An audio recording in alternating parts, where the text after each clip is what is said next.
Hello and welcome to Fearless DIY Music. My name is Tristan Lass, and today I'm here to talk about this Line 6 amplifier that's sitting next to me. This was not something that I purchased or was out looking for. I had a customer who wanted some work done and offered to trade in some gear to get the work done. I accepted because it was stuff that I normally wouldn't, be buying or looking for or anything like that. And I was kind of just interested because I've never, messed around with anything by Line 6, period. As most of you know who are regulars here on the channel, I mainly play old vintage solid state amps or tube amps from the distant past. So now I have a digital modeling amp from the ancient past. This was made in 2009, kind of that weird period of gear where, everything was kind of going high tech, but wasn't quite there yet. Obviously this can't, hold its own with today's digital modeling amps, but this was a forerunner of the digital modeling amps of today. So I thought it would be interesting to take a look at it. It's a Spider 4 75 watt Line 6 amplifier. When the person who gave it to me, he was like, well, this thing just makes a bunch of noise and I can't get any sounds out of it that are any good. And so what I went through and did, and I found that he was pretty much correct in that assessment. I did a factory reset on the DSP, which was relatively simple. Basically just had to hold down a button and while turning it on, and I think it was the channel A button. I'll look that up again. But you just hold that button, turn on the amp, and it clears all the presets out. I mean, the presets still exist, but it clears all the controls so that the controls are back to default factory settings. They work as they should. I am running this amp purely in manual mode. Now, why am I bothering making a video about this? Well, I wanted to see if this type of amplifier, which are plentiful, so cheap, out there in the wild, if this can be just a simple, clean pedal platform amp. I want some reverb out of it. I want to be able to turn up the gain a little bit. It does have a master volume. It does have a channel volume. And it does have a drive knob and a full EQ section. So without touching any of the DSP in here, all I did was I changed the reverb to a spring reverb.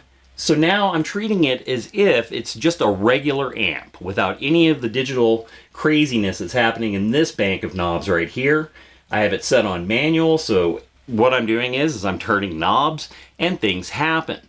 And I just wanted to demonstrate that this type of amplifier actually can be used as a clean pedal platform amp. You can add a little bit of dirt by, cranking up the drive a little bit.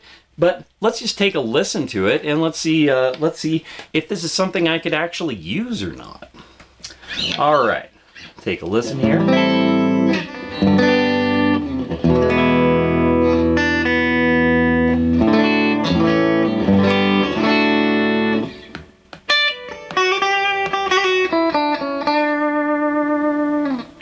I'm on my bridge pickup on a Strat. That is a reasonably good clean sound. Where I'm at is I'm on the clean channel on the green. You can go ahead and use this knob to go to all the various amp modelers. I'm not going to be going through all of those today. I have found the setting and the basic tone that I like out of this amp at this point. However, I do like the Class A settings. They're good. The twang setting is okay. And then after that, all of the built-in distortions and things like that are not really my thing. Not something that I enjoy that much. All right, so what I want to do now is I'm going to go ahead and put on my micro amp clone that I built myself. And this is like my sweetener pedal that I use with all my other amps. And just go ahead and click that on. Let me play again real quick without it. This is with the micro amp on.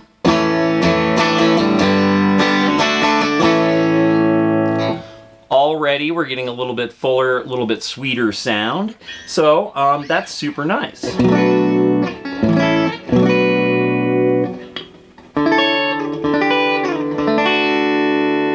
And like I said, I just have a splash of the spring reverb going there. All right, so then next what I wanted to do is go, okay, well, if I'm going to be using my pedal board, let's go ahead and put on one of my electric circuit distortions and see how that sounds.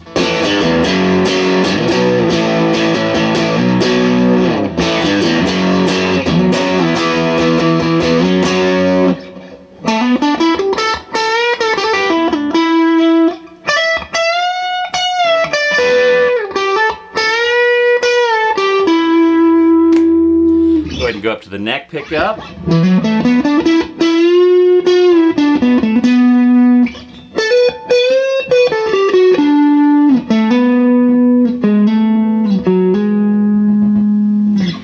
And it sounds reasonably good. Do I think that this amp is like, going to be replacing all of my other amps? Would I use this amp as, my primary demonstration amp and things like that? No, it would not replace, certainly not my tube gear, and certainly not like my PV Bandit or my high watt Crunch. However, it does give my acoustic control core amp a run for its money. I did do an A/B test on that. And I think that this little amp might be something that I could actually just use around the shop. It seems like it's perfectly serviceable. Let's go ahead and get a little bit higher gain distortion going. Go back to our bridge pickup, and let's see what that sounds like through the amp.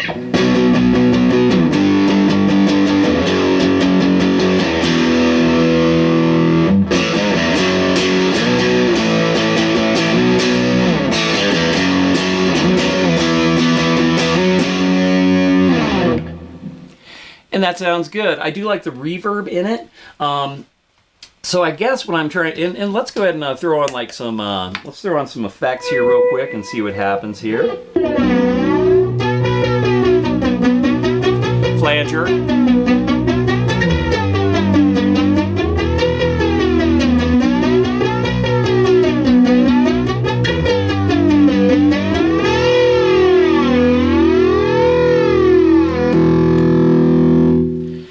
So, I mean, it handles everything pretty well for a clean pedal platform.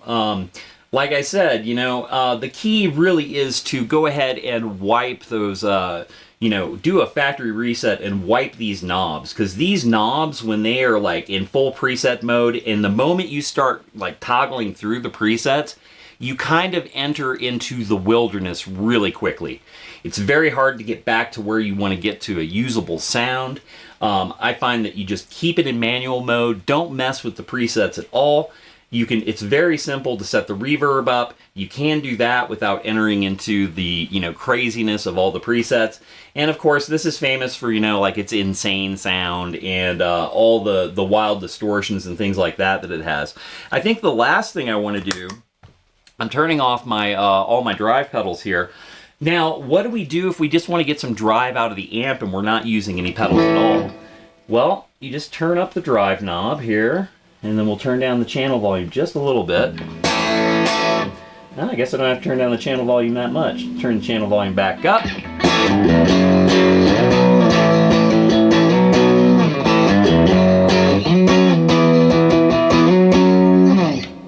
Turn that down just a hair. And turn up that drive a little bit more. What happens when we max it out in this clean setting, which is kind of cool. Too much.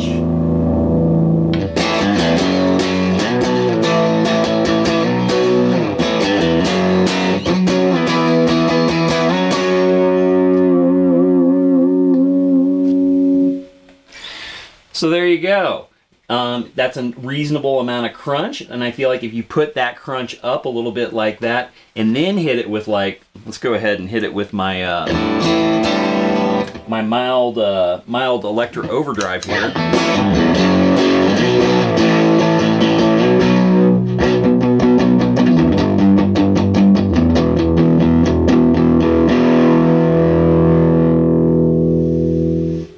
That's actually kind of a nice organic crunch sound. I realize that this thing is basically, most people would look at it in the pawn shop or their local guitar store or on Craigslist or on Reverb and just be like, oh, there's one of those old Line 6s. However, if you need a utility amp, an amp that you use in a part of your home or studio space that you just need to plug into and you want to put your pedal board through, these are serviceable. This thing also gets incredibly loud. for a 75 watt amp, it is huge. Like, you could gig with this amp easily.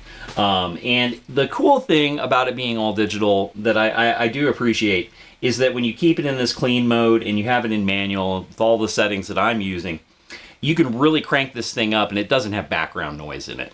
And that's what makes me almost lean a little bit into the fact that I might start using it as a demonstration amp here on the channel sometimes. So anyway, if you can find one of these for 75 bucks somewhere or $100 or whatever, it's worth taking a look at. Why not? And if you just need a backup amp, I mean, if you have a tube amp and you have a tube blow on stage and you had this just sitting out in the van, go grab it, throw it on stage. You could get through a show with it easily. All right, well, thank you so much for watching. If you've made it this far into the video, I'd appreciate a like and a subscribe. Shares are also greatly appreciated, and leave something in the comments. Was this your first amplifier? Do you still have a Line 6? Do you use amps like this? Just curious. All right, you take care, hit subscribe, and we'll see you next time.